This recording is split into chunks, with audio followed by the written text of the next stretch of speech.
할렐루야.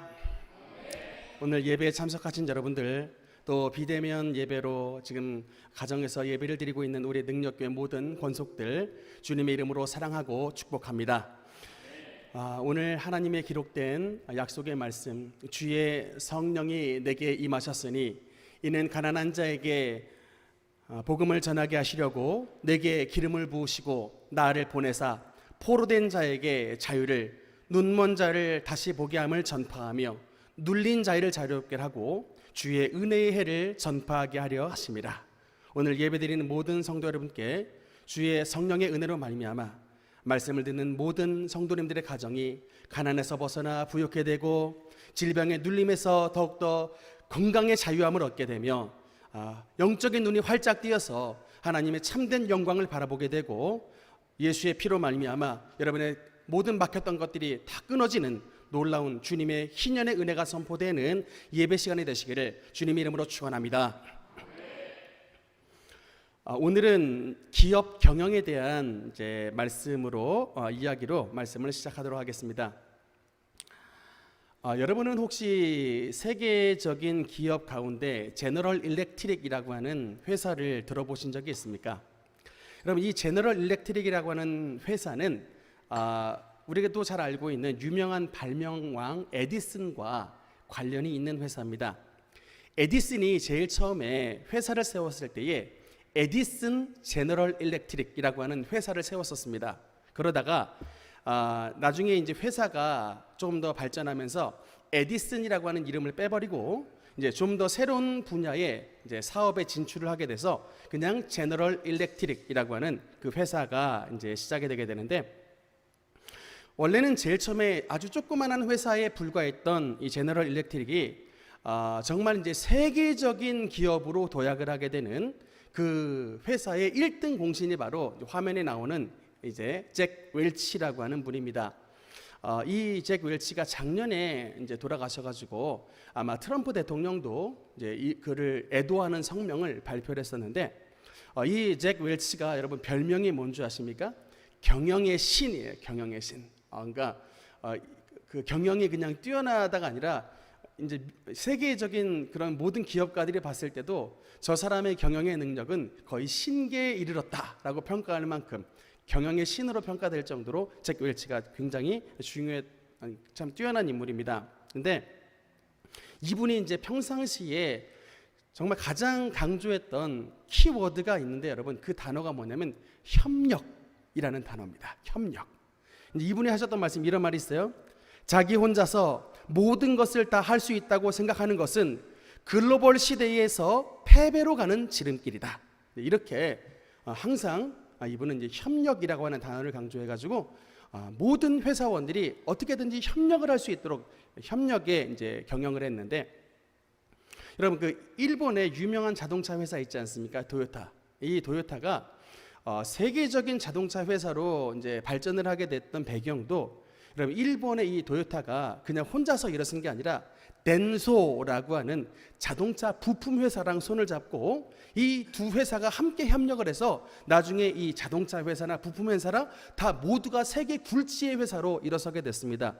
우리나라 사람들도 잘 알고 있는 독일의 벤츠라고 하는 회사도 자기가 잘나가지고 벤츠 회사로 이렇게 그냥 이름을 날린 게 아니라, 우리도 잘 알고 있는 부품 회사 보쉬라고 하는 그 부품 회사랑 함께 손을 잡고서 협력을 한 결과 보쉬도 잘 나가고 벤츠도 잘 나가는 이런 이제 윈윈 전략을 잘 구가했던 그런데 그런 기업이 됐다는데, 참 이와 비교되는 게 뭐냐면 이제 우리 한국인의 특징이라고 합니다.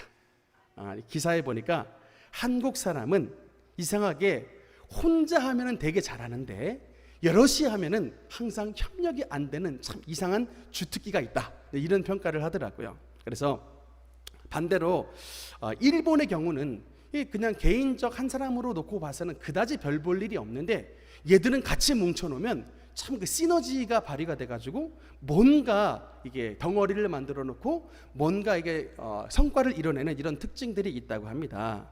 그래서 여러분, 앞으로 우리 이제 대한민국의 이 앞으로의 글로벌 시대의 과제가 뭐냐면, 얼마나 우리가 이 대한민국 머리가 얼마나 좋은 민족이냐고요. 이 좋은 민족이 서로 얼마나 잘 협력하면서 살아갈 수 있느냐, 이게 이제 앞으로 우리나라의 미래의 과제라고 하는데, 글로벌 시대 속에서 도태되지 않고 살아남을 수 있는 생존 키워드는 바로 협력이다 하면서 이렇게 최근에 한 경제 전문가의 조언이 쓰여져 있는 글을 제가 읽어 본 적이 있었습니다. 그럼 오늘 이제 우리가 계속해서 믿음의 용사 시리즈로 말씀을 나누고 있습니다. 오늘의 이제 설교 말씀의 제목은 여리고성을 무너뜨린 주역들입니다. 이제 믿음의 용사 9번째 시리즈인데, 솔직히 여러분 제가 설교를 준비하면서 좀 당황을 했습니다. 왜 당황을 했냐면, 여리고성 이야기가 나오면 여러분 단연 누가 이름이 등장해야 돼요? 여리고성이 나왔다 그러면 누구 이름이 나와야 됩니까? 여호수아 이름이 나와야 되는데, 아무리 눈 씻고 찾아봐도 여호수아라고 하는 이름이 나오지가 않아요. 자, 여호수아를 생각하면서 말씀을 준비를 했는데 여호수아 이름이 오늘 히브리서 11장 30절에 안 나와요. 그래서 그래도 그냥 눈치 감고 믿음의 용사 해가지고 여호수아 이렇게 하려다가, 이거는 아무래도 하나님의 성령의 감동으로 쓰여진 말씀으로 비춰봤을 때 그 이름이 나오지 않는데 그 이름으로 제목을 삼기에는 조금 부담이 있었습니다. 그래서 묵상을 했어요. 하나님, 이 오늘 본문의 말씀을 그냥 믿음으로 7일 동안 여리고를 도니 성이 무너졌으며 라고 말씀하신 이 말씀의 본의가 무엇이겠습니까? 이렇게 묵상을 할 때 하나님께서 제게 번뜩이는 아이디어를 주셨습니다. 그러니까 우리가 통상 생각했을 때는 여리고성 정복은 여호수아 장군의 위대한 출중한 능력에 의존하여 정복이 됐다라고 생각하기 쉽지만, 여리고성 정복은 비단 여호수아만이 아니라 여호수아와 이스라엘 백성들의 협력을 통해서 이루어진 하나님의 은혜의 결과라는 것을 말씀을 통해서 우리에게 깨닫게 해주신 것입니다. 여러분, 그래서 제가 이제 이 부분에 대해서 좀 말씀을 드릴 것인데, 일단 여리고라고 하는 도시에 대해서 간단하게 좀 보겠습니다. 이제 성지순례 갔다 오신 분들이 여리고를 이제 찍어 오신 것인데, 여러분 이 여리고라고 하는 도시는 굉장히 특색이 있는 도시입니다. 이 여리고 도시는 세계 최고의 신기록을 2가지를 가지고 있어요. 세계 신기록을 2가지를 보유하고 있는 도시가 여리고입니다. 첫 번째로 뭐냐면 세계 최고의 도시입니다. 이 고자는 옛 고자예요. 가장 오래된 도시랍니다. 여러분, 이 도시가 건설이 된 게 기원전 BC 8000년경에 세워졌다고 합니다. 가장 오래된 도시, 세계 최고 오래된 도시가 바로 여리고고요. 그러니까 두 번째 신기록은 뭐냐면, 여러분 이 세계 최저의 도시가 바로 여리고랍니다. 여러분, 이 여리고의 해발 고도가 몇 미터인지 아십니까? 제가 예전에도 몇 번 말씀을 드렸는데, 해발 고도가 지중해가 이렇게 있는데 지중해 밑으로 마이너스 240m가 여리고의 여리고 도시의 높이입니다. 그러니까 지중해 바다보다 200m나 낮게 있는 도시가 바로 여리고예요. 세상에 이런 도시가 더 없어요. 딱 여리고, 바다 아래로 200m나 들어가 있는 도시가 바로 여리고입니다. 세계 최저의 도시. 그래서 여러분, 이게 이 여리고 성의 별명이 있습니다. 성경을 조금 자세히 읽어보신 분들은 여리고 성의 별칭을 아시는데, 종려나무 성읍이라고 하는 이 별칭이 있습니다. 여러분, 이 종려나무는 아무 데서나 살지가 않아요. 물이 어마어마하게 많이 나오는 곳에 사는 게 종려나무인데, 이 종려나무가 가득히 있는 곳이 바로 여리고성입니다. 근데 이게 어떻게 그 메마른 이스라엘 땅에 이 종려나무가 살 수가 있느냐 참 궁금한데, 이제 성지순례를 하신 분들, 박사님들한테 이제 물어보니까, 여러분 이 여리고가 거대한 오아시스래요. 어마어마하게 큰 오아시스의 위에 도시 전체가 건설이 되었답니다. 그래서 이런 풍부한 수자원이 있는 곳이니 옛날서부터 이곳에 사람들이 모여 살았던 것 당연한 일입니다. 그래서 이런 수자원에 힘입어서 오래전부터 이 가나안 사람들이 난공불락의 성읍을 만들었는데, 최근에 이 성지 순례에서 갔다 오신 분들이 여리고성의 옛날에 그 여리고성 옛 터를 발견을 했습니다. 고고학자들이 1999년에 여리고성 자락 터전을 발견을 했어요. 그래서 지금도 그 이제 성지에서 그것들이 이루어지고 있는데, 그게 이제 정리를 했던 게 화면에 나와 있는데, 여러분 이게 보면 그러니까 여리고성이, 그러니까 외벽과 내벽이 이게 2층 구조로 되어 있답니다. 근데 외벽은 바깥에 벽 자체가 한 5m가 되는데 그 위로 7m짜리 벽을 쌓아놨어요. 그리고 한 2m 뛰어가지고 안에 14m 높이 위에 또 이 엄청나게 높은 이 담장을 쌓았습니다. 그러니까 이스라엘 백성들이 밑으로 들어오다가 저 위에 있는 여리고성을 보니까 성경에 보니 그 성읍이 하늘에 닿았고라고 이렇게 그런 표현이 나오는데, 이 과장된 표현이지만 그 사람들의 입장에서 보기에 여리고성은 너무나도 높아가지고 그 성읍이 하늘에 닿을 정도로 난공불락의 성읍을 만들어놨던 것입니다. 이제 이 성읍을 이제 결국에 정복을 하게 되는데, 이제 어떻게 해서 그러면 이 어마어마한 난공불락의 성읍 여리고가 결국은 정복이 되게 되는가? 이제 이 정복의 포인트를 이제 세 가지를 잡아서 이제 말씀을 드리도록 하겠습니다. 첫 번째 포인트는 뭐냐면, 여리고성 정복의 첫 번째 주역들이 누구냐면, 한번 따라합시다. 법궤를 맨 제사장들. 법궤를 맨 제사장들. 여러분, 이 우리 성도님들 가운데에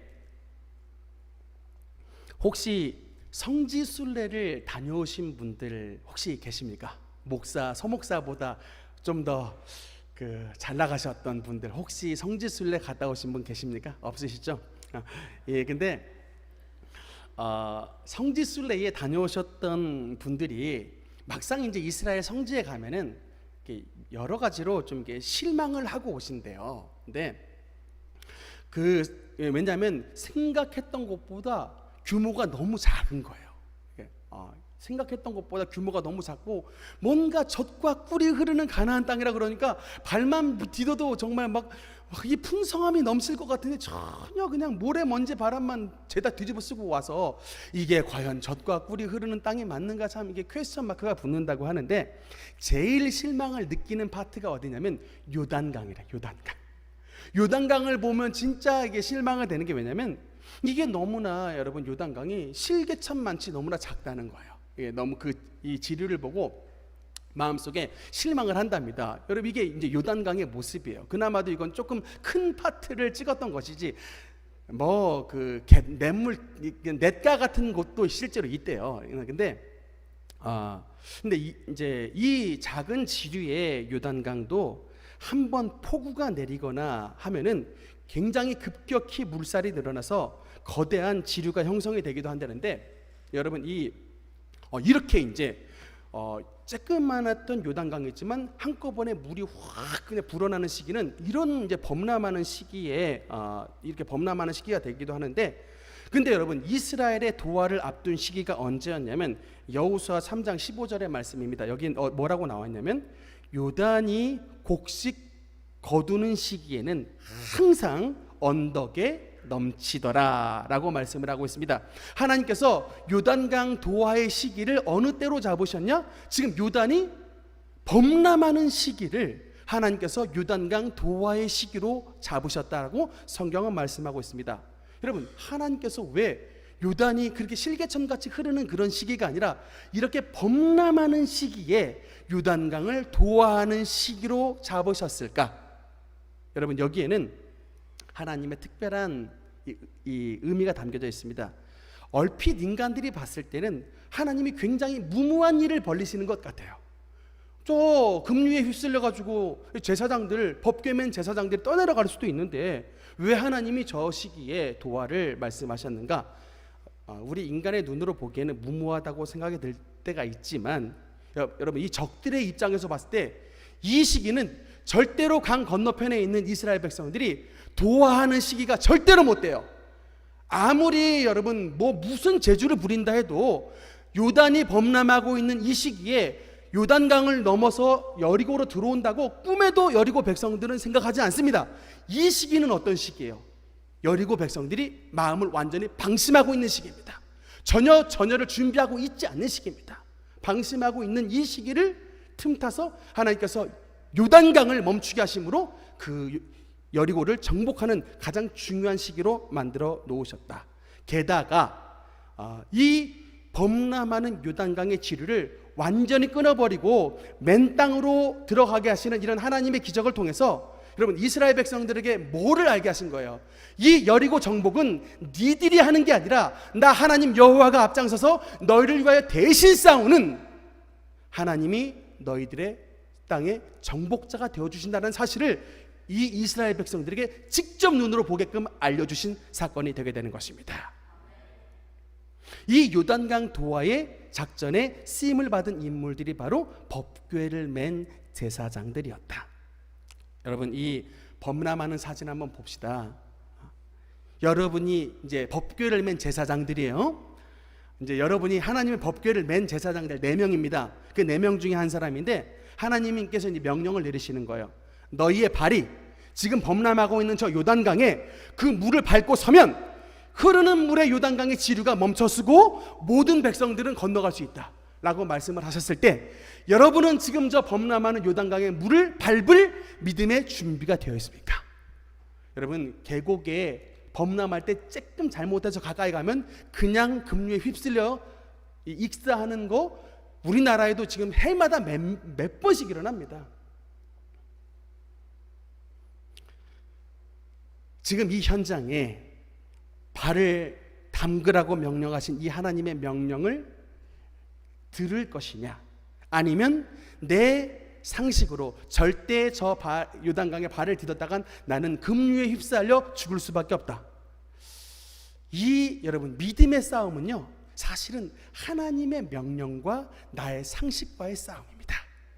우리가 왜 여러분 믿음을 가지기 어려울까요? 참 저는 가끔 그런 생각을 합니다. 하나님이 참 애꿎으시다, 하나님 참 얄궂으시다 이런 생각을 할 때가 있습니다.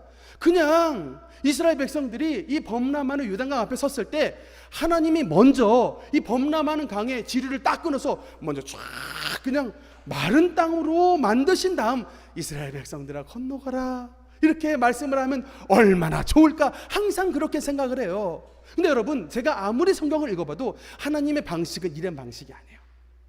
우리의 믿음을 항상 요구하세요.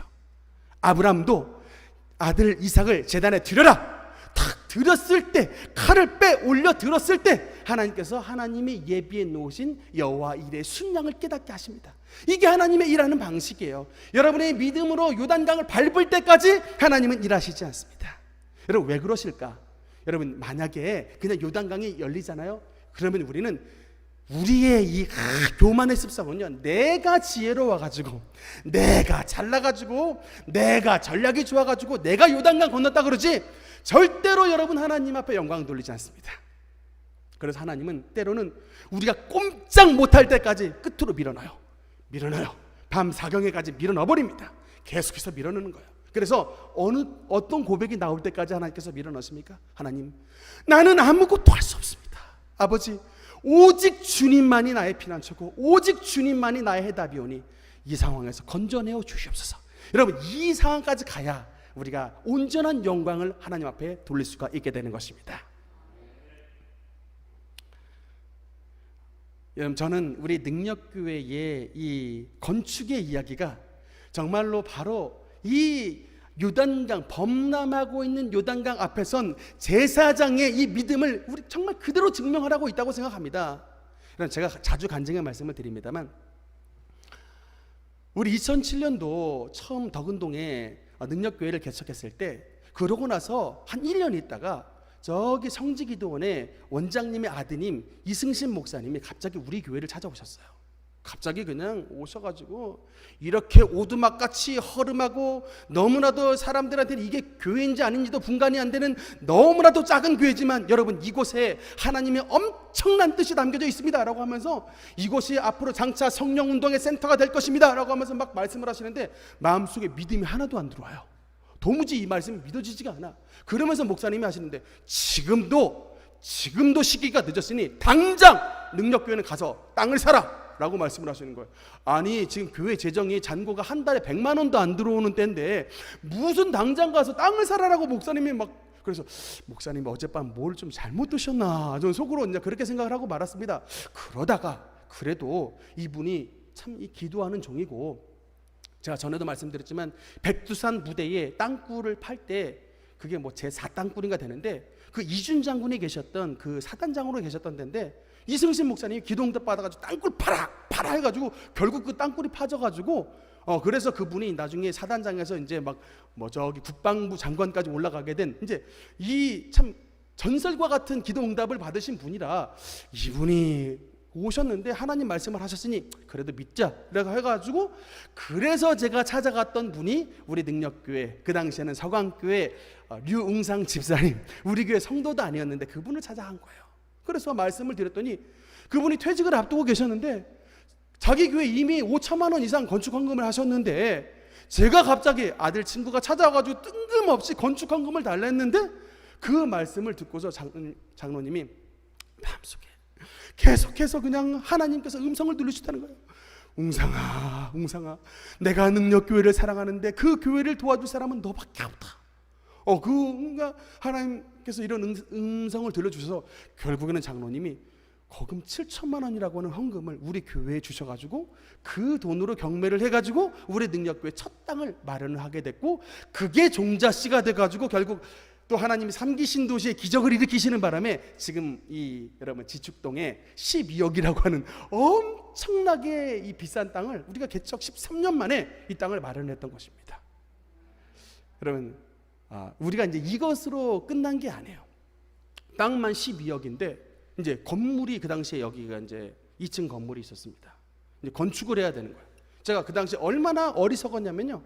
제가 그 행신동에 있는 그 어떤 교회 목사님에게 찾아가서 소 목사 건축비가 얼마 정도 들 것으로 예상을 하는가 물어봐서 제가 머리 한번 긁적이면서 글쎄요 목사님 한 4천만 원 정도면 되지 않을까요? 제가 머리를 긁적이면서 그렇게 얘기를 했는데 물론 그 당시에는 그냥 무허가 건물 2층에 지어가지고 그냥 해버리려고 그렇게 계획을 했었다가 결국엔 건축위원회에서 막 옥신각신 이제 실갱이가 벌어졌었는데 아무리 건축비를 아껴도 3억 이상의 이제 돈이 들어가게 되는 이제 그런 상황인데 통장 잔고를 보니까 건물을 부실 비용 딱 1,500만 원밖에 없는 거예요. 그러니까 건축위원회에서 맨날 저한테 하시는 말씀이 목사님 앞으로 건축 어떻게 할지 계획 자금 계획 내놓으십시오. 근데 저는 돈이 어디 있어요? 맨날 씩 웃었죠. 글쎄요. 그러면서 맨날 씩 웃는 거예요. 그냥 그러니까 목사님은 맨날 할 말 없으면 씩 웃는다고. 그러니까 저는 여러분 진짜 어떻게 하겠습니까? 산에 올라가서 맨날 기도하는 거예요. 하나님 과연 우리 능력교회 땅은 샀는데 어떻게 해야 되겠습니까? 땅은 샀는데 하나님 이 난관을 어떻게 해야 되겠습니까? 잔고는 지금 1,000만 원 정도 1,500만 원밖에 없는데 이거 부시고 나면 주님 이거 500만 원도 안 남는데 어떻게 하면 좋습니까? 그런데 산에 올라가서 기도를 하면 하나님께서 계속 지어라 아들아 나 믿고 지어라 건축 진행하라 뭐 응답을 너무 주시는 거예요. 심지어는 막 식당에 가서 식사 기도를 해도 건축하라고 하나님께서 응답을 주세요. 그러니까 현실은 표류야. 이거는 발 디뎠다 그러면 그냥 그 요단강 범람하는 곳에 발 디뎌면 떠내려가듯이 현실은 포류인데 하나님은 책임지겠다고 하시라고 하는 겁니다. 결국에는 수많은 반대가 있었음에도 불구하고 감행을 했습니다. 진행을 했는데 참 여러분 제가 근데 이거를 절대 건설사들한테 한 방에 팍 맡기지 않고 우리는 여기 물된 동산교회라고 우리 주변에 큰 건축하다가 꽤 아름답게 지었던 교회가 있는데 건축하자마자 얼마 안 있어가지고 교회가 경매로 넘어갔는데 그 경매로 넘어간 건물을 JMS 2단에서 사버렸습니다. 참 얼마나 여러분 이 비극이냐고요. 바로 여기 테크노밸리 바로 옆에 있는 교회인데 우리 교회도 그런 꼴 당하지 않기 위해서 그러면 그냥 천천히 간다라고 해서 건축이 여러분 사실 막 1년 넘게 걸렸습니다만 하나님의 막 기가 막힌 섭리를 막 보내주세요.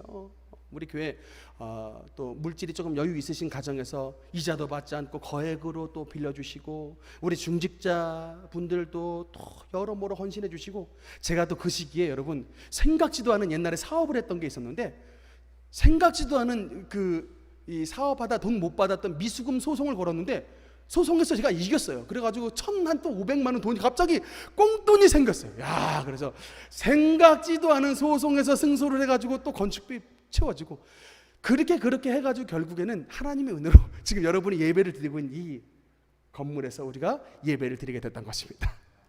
여러분 그게 끝이 아니라 맨 마지막에 갑자기 한 돈 1,000만 원짜리 또 막 옹벽 공사가 진행이 됐는데 참 간증하기에는 참 이 조금 좀 그런 부분이 있어가지고 그렇지만 하여튼 또 기가 막힌 방법으로 또한 1,200만 원 헌금을 하나님께서 우리 교회에 보내주시더라고요.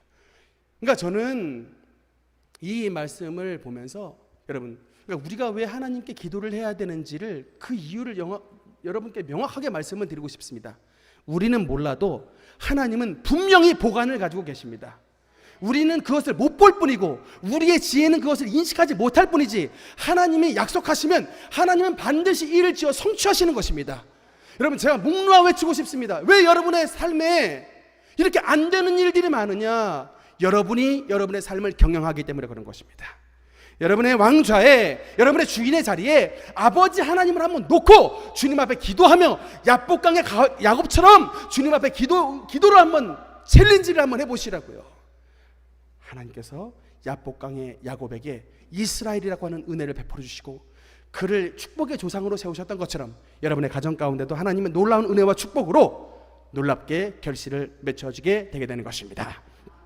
두 번째 여리고성 정복의 주역은 바로, 첫 번째는 이제 법궤를 맨 제사장이었다면, 두 번째는 누구냐면 한번 따라합시다. 광야에서 태어난 2세대. 조금 어렵죠. 광야에서 태어난 2세대. 두 번째 여리고성 정복의 주역은 광야에서 태어난 2세대 이스라엘 백성들. 여러분, 이게 여러분 두 번째 여리고성 정복의 주역입니다. 제가 이것을 보면서 1세대 그러니까 애굽에서 나왔던 이스라엘 1세대에는 어떤 신앙생활을 하고 있었냐면, 여러분, 이 민수기 14장 27절입니다. 여기는 우리 한번 같이 한번 읽어보겠습니다. 시작. 나를 원망하는 이 악한 회중에게 나를 향하여 원망하는 바 그 원망하는 말을 내가 들었노라. 아멘. 여러분, 애굽에서 탈출한 출애굽 1세대의 특징을 한마디로 말하라 라고 하면 원망입니다. 원망과 불평이 가득한 세대, 이게 바로 애굽에서 탈출했던 1세대 이스라엘의 특징입니다. 물이 없어요? 그럼 일단 하나님 원망하고 봅니다. 목말라 죽겠습니다. 우리를 목말라 죽게 하려고 이 광야까지 이끌어내느냐 모세야, 이렇게 말을 합니다. 또 고기가 없으면 하나님 고기가 먹고 싶습니다, 이렇게 기도를 하면 얼마나 좋아요. 또 애굽과 비교해서 우리가 차라리 애굽 가마 옆에서 고기를 실컷 먹었을 때에 여호와의 손에 얻어 맞아서 죽었으면 차라리 좋을 뻔하였느니라, 이렇게 악하게 말을 했던 세대. 그래서 하나님께서 만나와 메추라기를 주셨잖아요. 그랬더니 이번에 메추라기를 먹다가 또 이것들이 어떻게 불평을 하느냐. 내가 이 박한 식물을 싫어하노라. 여기는 생선도 없고 오이도 없고 수박도 없고 막 부추도 없고 아주 막 아이템을 막 늘어나버려요. 광야에서 사막에서 안 굶어 죽은 게 은혜인데 지금 막 사막에서 생선 찾고 있습니다. 이 사람들이 말이야. 끊임없이. 여러분, 광야에서 그냥, 저도 LA의 모아비 사막을 한번 갔다 온 적이 있는데, 이 이스라엘 백성들이 왜 불평을 했는가는 이해했지만 그 불평 가운데 하나님께서 불기둥과 구름기둥으로 항상 지켜서 병도 안 나고 어쨌든 40년간 굶어 죽지 않고 목말라 죽지 않고 살게 해주신 게 은혜인데, 여기서 계속해서 더하여 하나님 앞에 원망하고 불평합니다. 항상 원망하고 원망. 그래서 그 당시에 이제 성경을 읽어보면 하나님이 항상 너무나도 듣다 못하다가 그냥 진영에 불을 내려가지고 불도 살라버리고 때로는 불뱀도 보내서 물게 하시고, 여러분, 이게 다 뭐예요? 니들이 원망하는 게 하나님 앞에 악한 죄라는 것을 깨달으라 라고 하는데 여전히 못 깨달고 계속해서 원망합니다. 결국은 민수기 14장에 이르러서 하나님이 여러분 맹세를 하셔버립니다. 여러분, 하나님이 맹세를 하신 사건이 성경에 몇 번 안 나와요. 아브라함과 이삭과 야곱에게 맹세를 하셨습니다. 내가 가나안 땅을 주리라. 이건 이제 그는 지구가 없어져도, 지구가 무너져도 여러분 가나안 땅은 이스라엘 백성이 되는 거예요. 하나님의 이름으로 맹세했는데, 근데 여러분 하나님께서 너무나 열받아서 맹세를 하신 사건이 바로 이것입니다. 이스라엘 백성들 20세 이상 남자들은 절대 가나안 땅 들어오지 못한다, 여호와 이름으로 맹세를 해버리셨습니다. 그래서 모세도 못 들어간 거예요. 여러분, 하나님이 그냥 맹세를 하셨겠습니까? 성경에 보니까 10번이나 나를 반역했다라고 말씀하셔요. 그러니까 여러분도 하나님 앞에 불평할 때 좀 조심해야 됩니다. 하나님의 이 분노의 게이지가 점점점 차 올라가고 있다는 것을 아셔야 돼요. 이게 분노의 게이지가 꽉 차버리면 하나님이 혹여나 여러분 가정을 상대로 맹세하셔버리면 어떡합니까? 물론 예수의 보혈로 말미암아 우리에게 많은 은혜를 베풀어 주시지만 우리가 끝까지 패역하는데 하나님께서 끝까지 용서하신다라는 말은 없습니다. 조심하셔야 돼요. 그런데 여러분, 2세대의 이스라엘 백성들은 어떤 사람들이냐면 태어난 곳이 광야예요. 사막에서 태어났어요.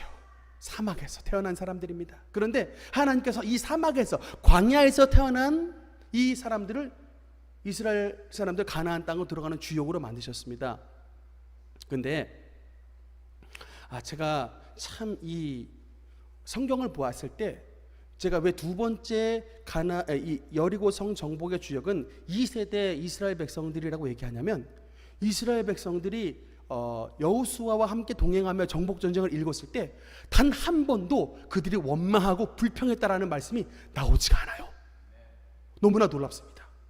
그들의 부모는 원망 불평하여 이 광야에 그냥 시체가 묻어졌는데 2세대의 자녀들은 여러분 불평하고 원망하지 않습니다. 특히 여호수아가 명령해요. 여러분, 요단강을 건너고 난 다음에 여호수아가 이스라엘 백성들한테 뭐를 명령하냐면, 이스라엘 남자 모든 사람들은 할례를 받으라. 여러분, 할례가 뭔지 아시잖아요. 근데 하나님이 할례 명령을 줄 때 요단강 범람하는 이쪽에서 할례를 베풀었으면은 저 이해합니다. 그런데 범람하는 요단강 뚫고 딱 여리고 평지 도착하니까, 가나안 땅이에요. 가나안 땅 발을 딱 디디니까 하나님께서 주셨던 명령이, 너희 모든 이스라엘 남자는 이 땅에서 할례를 받으라. 여러분, 할례, 창세기 34장 읽어보신 분은 할례가 얼마나 위험한 상황인지를 분명히 압니다. 야곱의 아들 시몬과 레위가 그 세겜 족속들 다 할례밖에 간게 썼다가 그들 아파가지고 그 당시에 뭐 수술할 때 무슨 마취제가 있었겠습니까? 아파서 그냥 시내마하고 있을 때 마치 여러분 사과에 이쑤시개 꼽듯이 그냥 아파서 신음하고 있는 사람들 가가지고 칼로 다 꼽아버린 거예요. 꼼짝달싹 못합니다. 이 할례를 받은 상상 아프니까 다 그렇게 죽여버렸다고요. 세겜 족속 전체를. 이런 이야기를 이스라엘 백성들이 알고 있는데 여리고성 바로 앞에서 전체 60만 명의 이스라엘 남자가 할례를 받으라고 말하니, 여러분 이게 민중봉기 일어날 일입니까 아닙니까? 민중봉기 일어날 일이에요.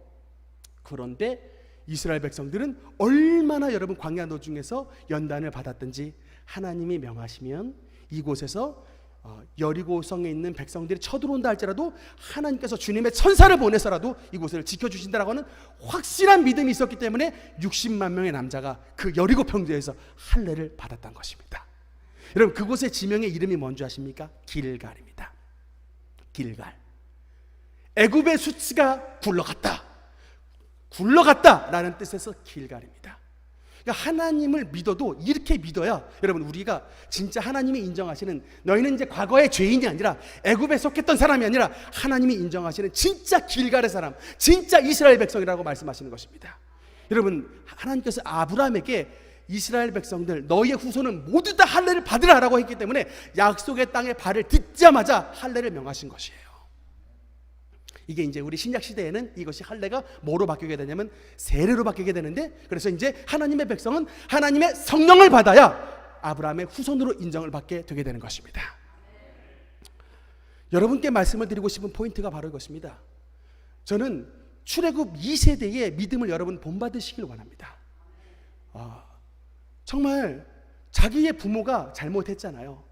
자기의 부모가 원망하고 자기의 부모가 패역하고 자기의 부모가 하나님 앞에 불순종하여 이 가나안 땅에 들어오지 못하고 광야에 묻힘을 당했습니다. 이 과오를 출애굽 2세대는 반복했다, 반복하지 않았다? 반복하지 않았다라고 하는 것입니다. 여러분의 가정에도 이런 복된 역사가 나타나길 소망합니다. 여러분의 부모를 봤을 때 믿음이 약한 부분 보이십니까?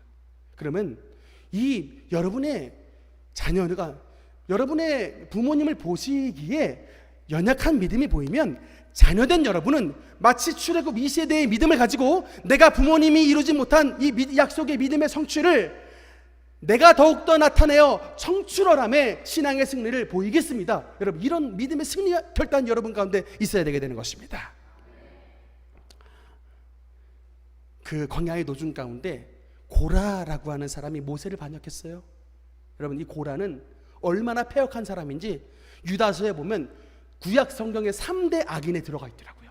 첫째 가인, 둘째 발람, 셋째가 바로 고라였습니다. 그러니까 하나님께서 이 고라를 3대 악인 중에 하나로, 왜냐하면 하나님이 택하신 모세를 거슬려 가지고 자기가 이스라엘의 대제사장으로 올라가려고 그러고 그 권위를 그냥 완전히 망가뜨려 버리려고 했기 때문에 하나님께서 이 고라를 하나님께 반역자로 여기셔서 결국엔 땅에 지진이 나가지고 산채로 지옥 음부에 빠지게 하는 형벌을 당하게 했는데, 놀랍게도 여러분, 아버지 고라는 당을 지어가지고 250명과 함께 모세를 반역했지만 고라의 아들들은 이 고라의 반역에 가담을 하지 않았습니다. 고라의 아들들은 이 아버지 고라의 패역에 가담하지 않고 모세 편에 섰습니다. 여러분, 이게 어떻게 가능할까? 아버지가 하는데 여러분 자녀가 그 길을 안 따라가요? 그건 진짜 이 일 가운데는 하나님을 진짜 우리의 아버지로 믿음의 눈이 열려야 여러분 이런 일이 가능한 것이고, 결국에는 시편에 고라의 자손들은 고라의 길을 걸어가지 않았기 때문에 고라 자손의 시가 수십 편이 기록이 되는 그런 은혜를 누리게 됐던 것입니다. 여러분, 마지막 세 번째로 여리고성 정복의 주역은 우리 이제 잘 알고 있는 익숙한 믿음의 리더 여호수아라고 하는 것입니다. 세 번째 여리고성 정복의 주역은 바로 누구라고요? 여호수아라고 하는 것입니다. 여러분, 이 여호수아는 원래 이름의 본명이 아닙니다. 여호수아는 원래의 이름은 호세아가 그의 부모가 지었던, 아마도 그의 아버지 눈이 아들의 이름을 호세아라고 지었던 것 같습니다. 본명이 나오는데, 그런데 여러분 이 호세아를 여호수아로 바꾼 인물이 있습니다. 누가 바꿨을까요? 모세가 바꿨습니다. 근데 사실 우리 한글로 보면 호세아와 여호수아의 글자가 다르지만 이 히브리어로 보면 딱 한 글자가 거기에 달라붙은 겁니다. 여러분, 이 히브리어 알파벳 가운데 요드라고 하는 이렇게 조그만한 글자가 있는데, 이 요드라고 하는 글자가 여라는 뜻인데, 이게 바로 뭘 상징하냐면 여호와를 상징합니다. 여.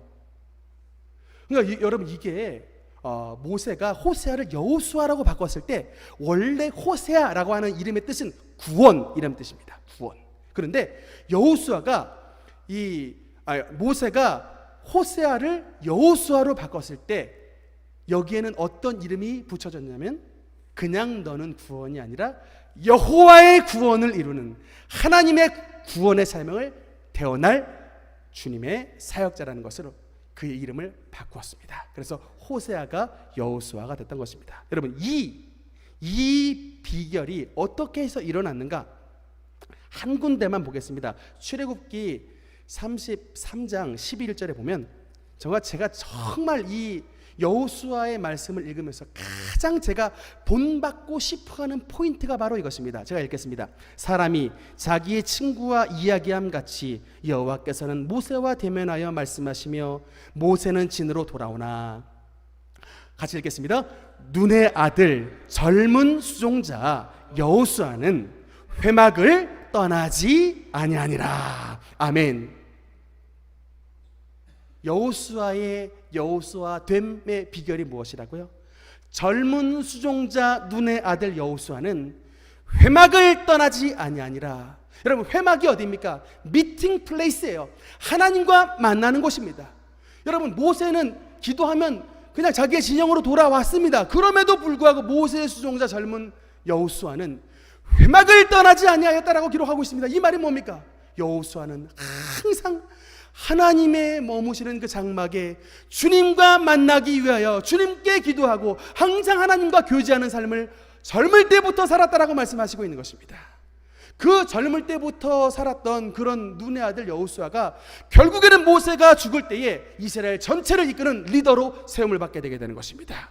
여러분, 하나님의 사람은 그냥 나타나지 않습니다. 여러분, 오랜 시간에 걸쳐서 준비해야 돼요. 최소 모세는 이곳 광야에서 40년 동안 하나님께 교제하며 이 주님과 기도로서 준비했던 사람입니다. 그때 모세가 죽고 나니 하나님과 교제했던 젊은 수종자 눈의 아들 여호수아가 이스라엘 리더로 섰던 것입니다.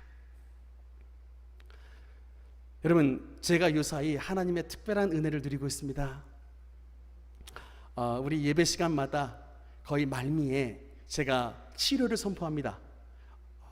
어떤 분은 목 주변에 있는 갑상선을 하나님께서 치료하셨습니다. 치료 선포하고, 어떤 분은 왼쪽 머리에 편두통이 있는데 그 박혔던 못이 빠졌습니다. 치료 선포하고, 어떤 분은 또 피부에 가려움증이 생겨가지고 고생하고 있는 분에게 하나님께서 치료의 역사를 베풀어 주십니다. 제가 이렇게 치료를 선포를 실제로 예배 시간에 선포를 합니다. 여러분, 제가 사실은 이것을 치료를 그냥 선포를 하고 있지만 제 마음이 어떤 줄 아십니까? 여러분, 제가 진짜 이게 치료를 보니까 선포를 하는데, 여러분, 제가 기쁜 마음으로 선포하겠습니까? 두려운 마음으로 선포하겠습니까? 진짜 두려운 마음으로 선포합니다. 그냥 차라리 안 보이면 그냥 안 보였으니까 넘어가면 되겠어요. 근데 예배 시간에 기도하면 보이거든요. 제가 이거 보인다고, 이제 요새 제가 하도 환상 잘 보고 이제 막 기도할 때 치료 역사가 나타나니까 원로 목사님이 권하시더라고. 야, 너도 순복음교회 조영규 목사님처럼 치료 선포하라고. 지금 하나님 은혜 베풀어 주시는데 치료 선포하라고 갑자기 말씀하셔가지고 제가 그냥 순종하는 마음으로 예배 말미에 눈을 감았는데 진짜 보이는 거예요. 그러니 어떻게 해요? 그냥 선포를 했죠. 근데 여러분, 지난주에 제가 이 피부병에 대한 이제 치료를 선포를 했는데, 선포를 하면서 속으로 의아했습니다.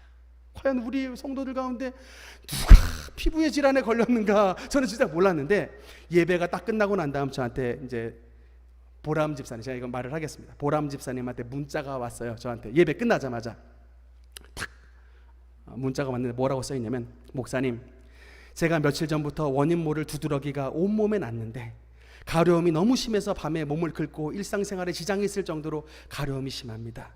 아까 축도 전에 가려움증이 있는 성도님 낫게 해주신다고 환상 보셨다고 해서 저인 듯하여 미리 감사드리며 기도하겠습니다. 감사합니다. 이렇게 왔어요. 제가 그래서 진짜 깜짝 놀랐습니다. 근데 그러고 나서 이제 이것을 보셨건 이제 미리 나은 것으로 알고 감사합니다 왔는데, 이제 여러분, 이 경과가 굉장히 어떻게 됐는가 궁금하겠습니까? 안 궁금하겠습니까? 그래서 진짜 궁금했는데 이틀 뒤에 또 집사님한테 문자가 왔습니다. 뭐라고 왔느냐? 목사님, 어제 줌 예배 이후에 조금 가려웠던 것도 아예 안 가렵고 빨갛게 올라왔던 부분도 가라앉았습니다. 완전히 나았습니다. 하나님께 영광입니다. 목사님, 감사합니다.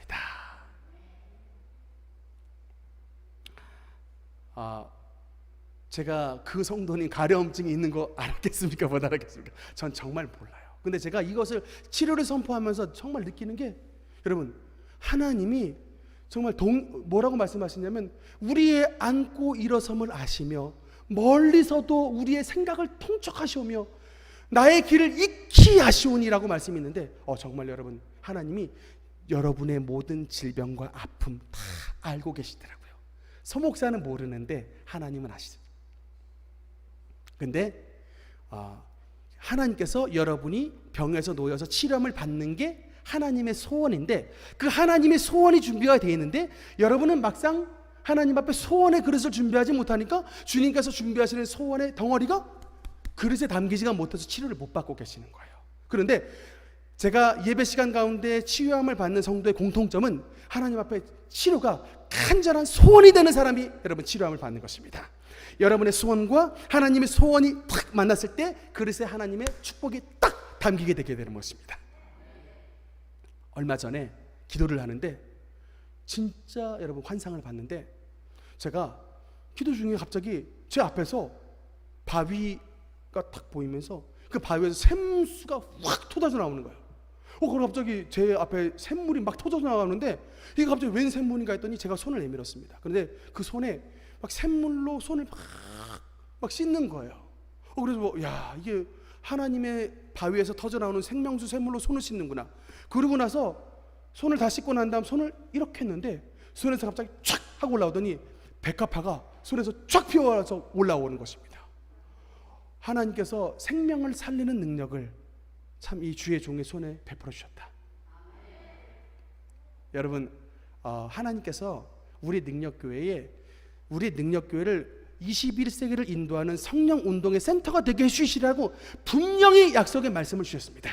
여러분, 그 약속의 말씀이 지금 이제 우리 개척 13년 만에 지금 실제 현실로 다가오게 되는 것입니다. 요새는 애기들도 너무 여러분 잘 먹고 잘 지내가지고요. 옛날에는 뭐 고구마 주고 옛날에는 그냥 옥수수 주면은 옛날에 좀 떡볶이 맛있게 해주면 교회로 다 밀려왔습니다. 근데 요새는 어지간하게 고구마 주고 뭐 옥수수 줘서는 애들 전도 하나도 되지 않아요. 어렵습니다. 근데 여러분, 선진국 사회로 발전해도 여러분, 그 선진국 사회 속에서도 질병은 절대로 정복되지 않습니다. 여러분, 앞으로 백신이 많이 나와도 질병 정복될 것 같죠? 절대로 그렇지 않습니다.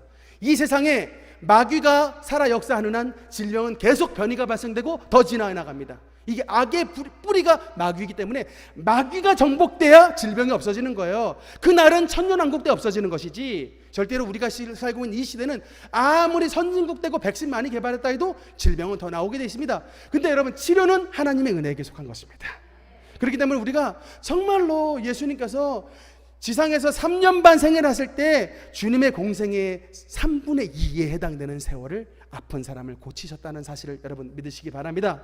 주님은 여러분들을 반드시 치료하시기를 원하시고, 치료의 그릇을 준비한 자들에게 하나님께서 반드시 하나님의 능력으로 영혼이 잘 되고 범사가 잘 되며 더욱더 강건한 축복을 허락해 주시는 것입니다. 말씀의 결론을 맺겠습니다. 정말 저도 지금 막상 치료를 선포하지만 얼떨떨해요. 제가 진짜 물어봐요. 나았냐고. 선포를 제가 했거든요. 근데 가서 우리 정 목사님한테도 제가 허리 나았다고 치료 선포해놓고 막 본인이 막 다리를 막 버쩍버쩍 들어올리고 막 뭐 디스크 다 나왔다고 막 간증을 하는데, 제가 가서 또 물어봤습니다. 진짜 나았냐고. 제가 선포했는데 제가 얼떨떨해서 안 믿었어요. 그런데도 이제 진짜 고치셨구나. 제가 그냥 입을 떡 벌리고 있습니다. 이게 어떻게 가능한 일인가? 여러분, 이게 하나님을 믿는 믿음의 축복입니다. 여러분, 하나님은 절대로 우리에게 무모한 행동을 하라고 말씀하지 않습니다. 하나님이 해결책이 있기 때문에 범람하는 요단강을 먼저 밟으라고 말씀하십니다. 범람하는 요단강을 먼저 밟으라고 법궤 맨 제사장들이 순종했을 때 요단강이 갈라져 백성들이 안전하게 도하였듯이, 또 여리고 평지 앞에서 60만 명의 이스라엘 백성들이 할례를 받으라고 말씀하지만 그 순종함을 통해 애굽의 모든 수치가 지나가게 되고, 비로소 그때로부터 60만 이스라엘 대군의 싸움이 아니라 하나님의 진영에 천사들이 함께 싸워주시는 놀라운 은혜를 허락해 주시게 된 것입니다. 그 난공불락의 성읍 여리고가 어떻게 무너졌을까? 여러분, 성경에 보니까 그냥 빙글빙글 돌았대요. 첫날에는 한 바퀴, 둘째 날도 한 바퀴, 셋째 날도 한 바퀴, 이렇게 여섯째 날까지 한 바퀴 돌다가 절대로 말도 하지 말랬습니다. 그냥 침묵하고 돌으라. 하나님이 말씀하실 때까지 한마디도 말하지 말고 침묵하고 돌으라. 근데 여러분, 200만 대군이 하나님의 말씀을 있는 대로 순종했어요. 말 한마디 안 하고 첫째 날 돌고 둘째 날 돌고. 여러분, 저 같으면 여섯째 날에 돌았을 때 여리고성 벽 한번 만져봤을 것 같아요. 금이나 좀 갔는가. 하나님, 여섯째 날 돌았는데도 여리고성 벽 하나 금 하나도 안 갔습니다 라고 탄식을 할 뻔했는데, 여러분, 이스라엘 백성들은 여기에도 의심하지 않았더라. 그냥 7째 날까지 기다리는 거예요. 7째 날 7바퀴를 도르라. 그리고 마지막 돌았을 때 외쳐라 라고 말씀하실 때 이스라엘 백성들이 양강나팔을 불면서 아마도 여호와의 이름을 부르셨을 것 같습니다. 여호와야. 그때에 하나님의 성령께서 이스라엘에 임하여 주셔서 여리고성에 있는 강한 견고한 진들을 하나님께서 팍 성령의 능력으로 쳐버리시는 바람에 이스라엘 백성들이 손 하나 대지 아니하고 이 여리고성 전체를 하나님의 능력으로 정복한 사건이 나타나게 됐던 것입니다. 여러분, 이것은 우리에게 무엇을 말씀하느냐면 기도의 응답에 반드시 우리의 인내가 필요하다는 것을 여러분 분명히 기억하시기 바랍니다.